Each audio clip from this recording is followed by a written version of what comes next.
नमस्ते बच्चों।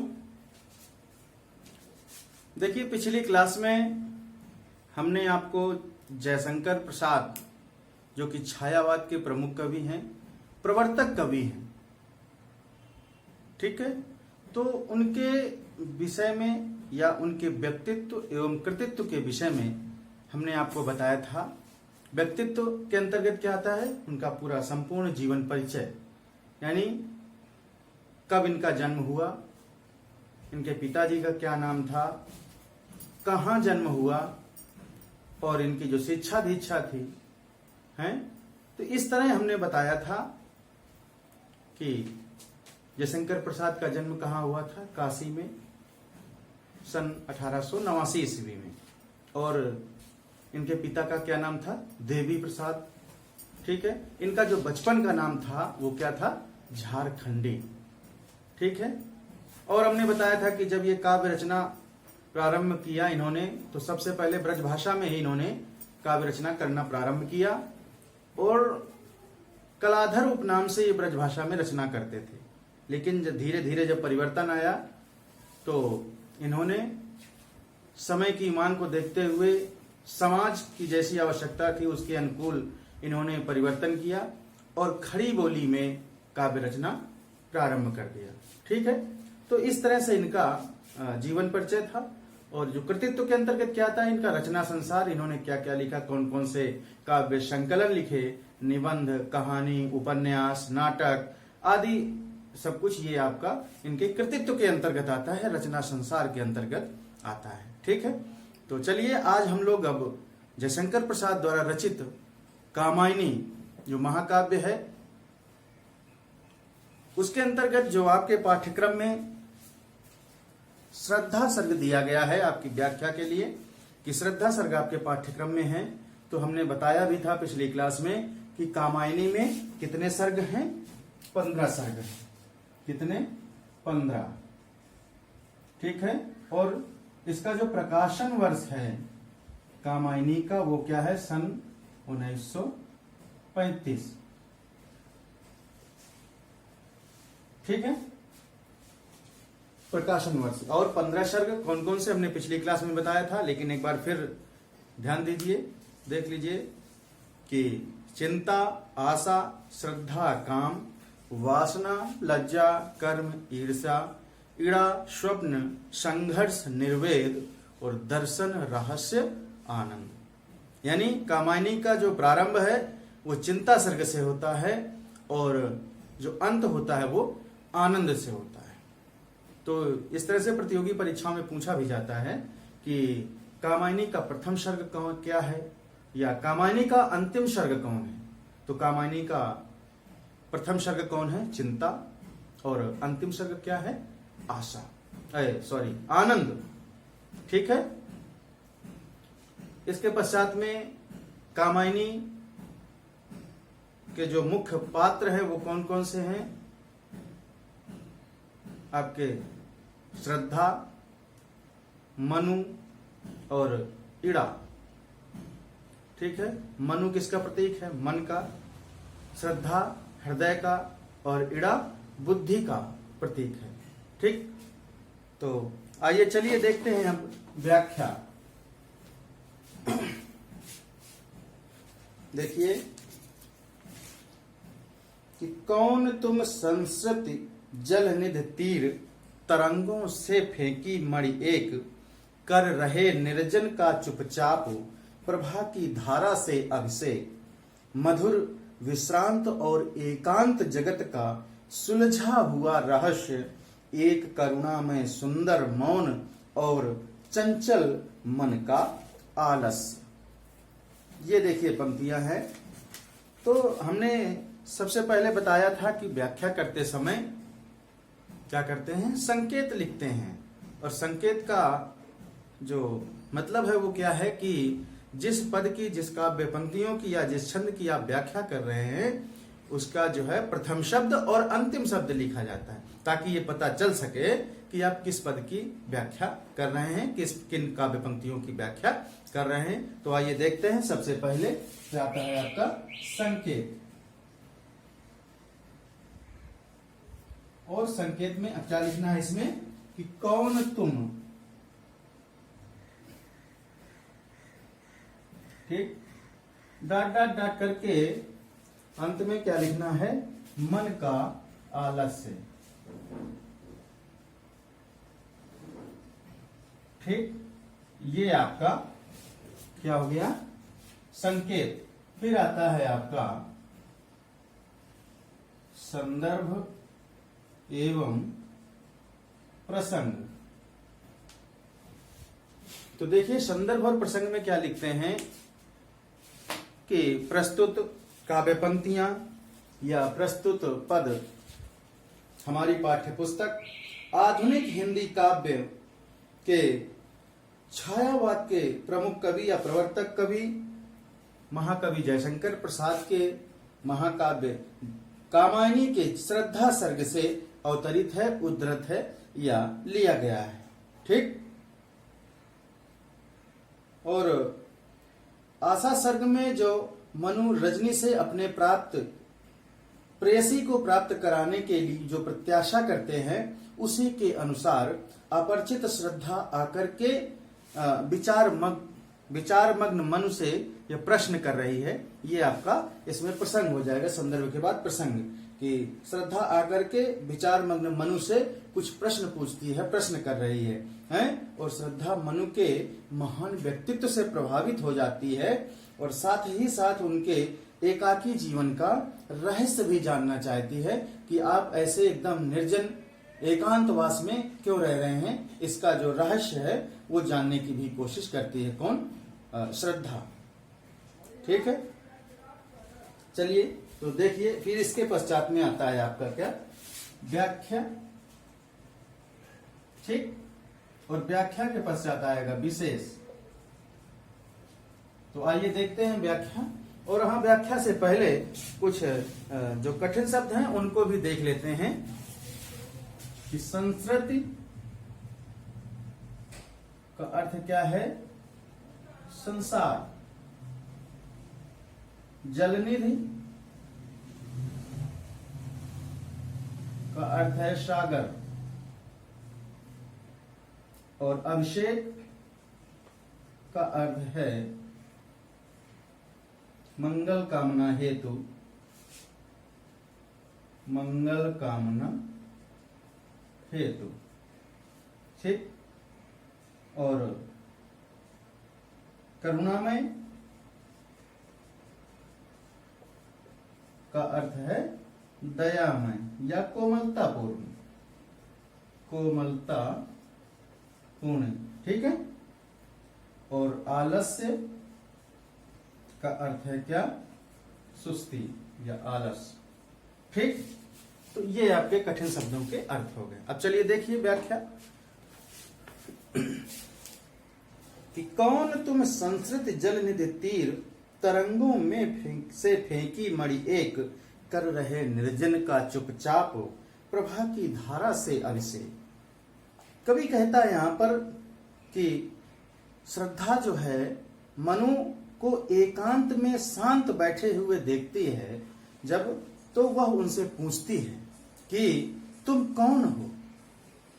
श्रद्धा पूछती है मनु से, जब मनु को एकांत में बैठे हुए देखती है तो वो उनसे पूछती है कि तुम कौन हो, कौन हो तुम संस्कृत जलनिधि तीर तरंगों से फेंकी मणि एक, कि तुम संसार की किस व्यथा की तरंग से हैं तपस्वी जीवन में फेंक दिए गए हो। तुम नहीं जानते हो कि तुम मणि और ये संसार क्या है, रत्नागार है, रत्नों का खजाना है। तुम महान विभूति हो, क्या हो, तुम बहुत ही महान विभूति हो, किंतु तुम अपनी प्रतिभा का निर्जन में दुरुपयोग कर रहे हो। ये श्रद्धा मनु को याद दिलाती है कि तुम एक बहुत ही महान विभूति हो और तुम अपनी जो तुम्हारे अंदर जो प्रतिभा है उसका जो है निर्जन में, इस सुनसान जंगल में एकांतवास में तुम उसका दुरुपयोग कर रहे हो, यानी उसका सदुपयोग नहीं हो पा रहा है। जिस प्रकार से, किस प्रकार से, सागर की लहरों के द्वारा तट पर फेंकी गई जो मणि है वो सुनसान को अपनी ज्योति से विभूषित करती है, पर उसकी वहां पर जो निर्जन में क्या कोई उपयोगिता नहीं है। क्या कि जिस प्रकार से सागर की लहरों द्वारा तट पर फेंकी गई जो मणि है वो सुनसान को अपनी जो ज्योति से विभूषित करती है, मतलब जो सुनसान जंगल अंधेरा है वहां पर अपनी ज्योति से प्रकाशित करती है, लेकिन उसका वहां पर निर्जन में कोई उसकी उपयोगिता नहीं है। मधुर विश्रांत और एकांत जगत का सुलझा हुआ रहस्य, एक करुणामय सुंदर मौन और चंचल मन का आलस्य। तुम्हारा जो ये रूप है वो अत्यंत मनमोहक है। तुम इस विश्रांत से प्रतीत हो रहे हो, दिखाई दे रहे हो और एकांत में बैठे हुए हो।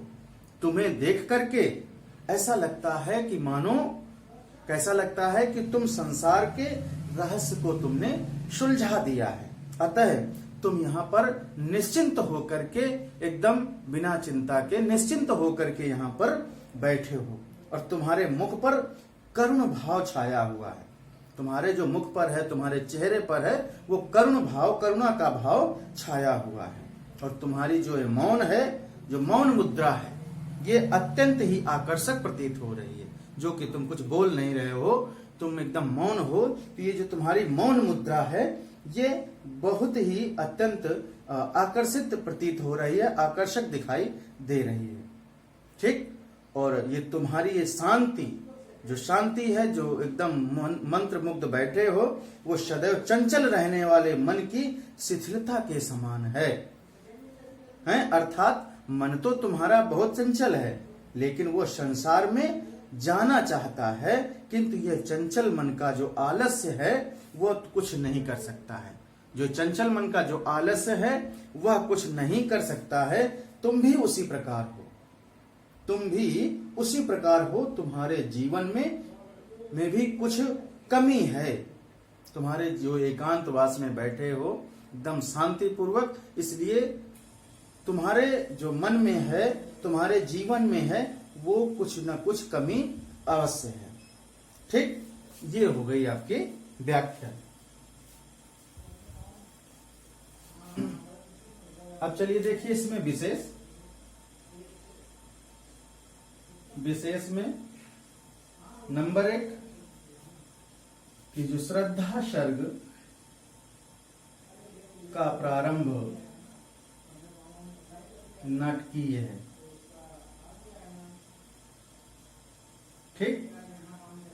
और नंबर 2 यहां पर या इन पंक्तियों में हर्ष एवं आवेग का भाव, आवेग के भाव की अभिव्यक्ति है। ठीक है। तो ये आपका विशेष हो गया। ठीक। अब चलिए देखिए आगे पंक्तियां देखिए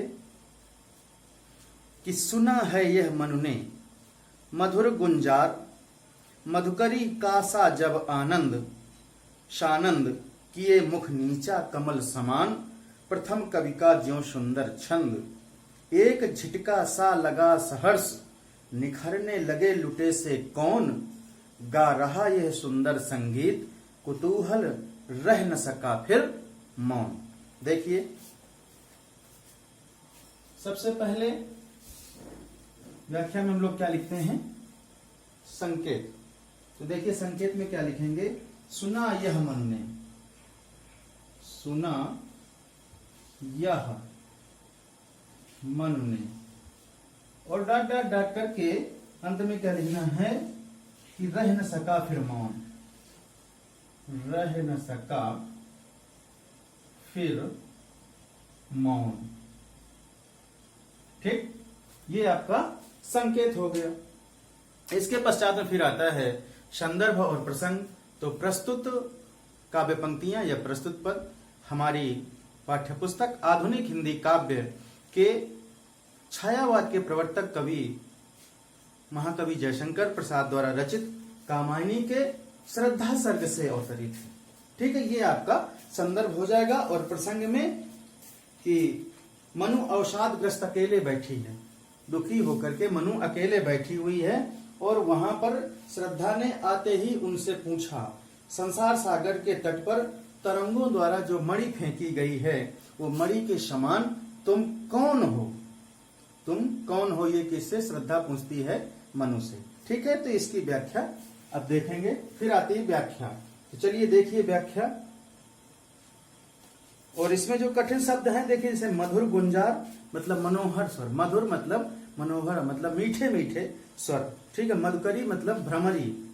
ठीक है, और प्रथम कवि मतलब आदि कवि। ठीक, और कुतूहल मतलब उत्सुकता। और चलिए देखिए व्याख्या कि सुना यह मधु ने मधुर गुंजार मधुकरी कासा जब सानंद। कवि कह रहा है कि जब उस आगंतुक ने कमल के सामने कोमल मुख को झुकाए हुए, कमल के सामने कोमल मुख को झुकाए हुए भ्रमरी की मधुर गुंजार के सामने वाणी में ये पंक्तियां मनु से कहीं तो मनु का हृदय स्वाभाविक ही आनंदित हो उठा। सुना यह मधुर गुंजार मधुकरी कासा जब आनंद। कमल के सामने कोमल मुख को झुकाए हुए भ्रमरी की मधुर गुंजार के समान वाणी में ये पंक्तियां मनु ने जब कही तो मनु का हृदय स्वाभाविक रूप से आनंदित हो उठा। और आगे क्या हुआ कि किए मुख नीचा कमल समान प्रथम कवि का ज्यों सुंदर छंद। तो आगे देखिए कि ये जो पंक्तियां हैं, कवि ने अभी तक इन पंक्तियों में कहीं भी आगंतुक का परिचय नहीं दिया कि वो आगंतुक कौन है। लेकिन पहले जो दो पंक्तियों से यह अनुमान लग जाता है कि वह कोई सुंदर मृदुभाषिणी लज्जाशील करुणामयी कोई नारी ही है, क्योंकि उसका जो मुख कमल है, उसका मुख कमल के समान तथा वाणी कैसी है? भ्रमर की गुंजार जैसी मधुर है, गुंजार जैसी मीठी है। साथ ही कवि यह भी कहता है कि एक झटका सा लगा सहर्ष निखरने लगे लुटे से कौन, कि उसने अपना मुख जो है नीचे झुका लिया है। और इन पंक्तियों में यह स्वाभाविकता भी है, क्योंकि जब आगंतुक के मुख को कमल माना गया है तो उसकी वाणी को भ्रमरी की गूंज मानना ये युक्त संगत है, ये बिल्कुल सही है। और कवि यहाँ पर पुनः कहता है कि आगंतुक की वाणी मनु को उसी प्रकार से अनायास निकली हुई जान पड़ती है, निकली हुई महसूस होती है कि जिस प्रकार आदि कवि वाल्मीकि के मुख से अनायास ही मधुर छंद निकल पड़ा था। गा रहा ये सुंदर संगीत कुतूहल रह न सका फिर मौन। तो कवि आगे कहता है कि जो आगंतुक है कि इसकी आगंतुक की मधुर वाणी को सुनते ही मनु के रोम रोम में हर्ष की विद्युत की जो लहर है वो प्रवाहित होने लगी और वे अत्यधिक प्रसन्न हो गए। और उन्हें ऐसा जान पड़ा कि मानो कोई उनके हृदय रूपी धन को लूटे लिए जा रहा है। हृदय रूपी जो धन है उसको लूटे लिए जा रहा है। कवि के कहने का तात्पर्य यह है कि मनु को अपना हृदय उस ओर आकृष्ट होना सा जान पड़ने लगा और वे मुक्त तथा आश्चर्यचकित हो करके उसकी ओर देखने लगे जिस ओर यह वाणी सुनाई दे रही थी। कौन सी वाणी? जो मधुर गुंजार हो रही थी, उस तरफ वो देखने लगे। और मनु का यह मन यह जानने को उत्सुक हो उठा, ये उत्साह उसके अंदर आया कि आखिर किस कोयल कंठ से ये वाणी निकल रही है। लेकिन उसके अपने मन की जो कौतूहलता को अधिक समय तक दबाकर नहीं रखना पड़ा। ठीक, तो ये आपकी व्याख्या हो गई। चलिए देखिए इसमें विशेष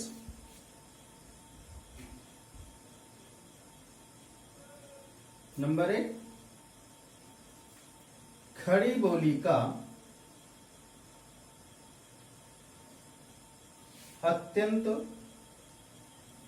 परिष्कृत एवं सुकोमल रूप द्रष्टव्य है। और नंबर 2, अनुप्रास और उपमा अलंकार का प्रयोग है। ठीक है, तो ये आपका विशेष हो गया। ठीक, तो बस आज की क्लास यहीं से समाप्त होती है और अगली क्लास में हम अनवरत इसी के आगे जो कामायनी के श्रद्धा सर्ग की व्याख्या है, आगे हम फिर अनवरत इसी को जारी रखेंगे।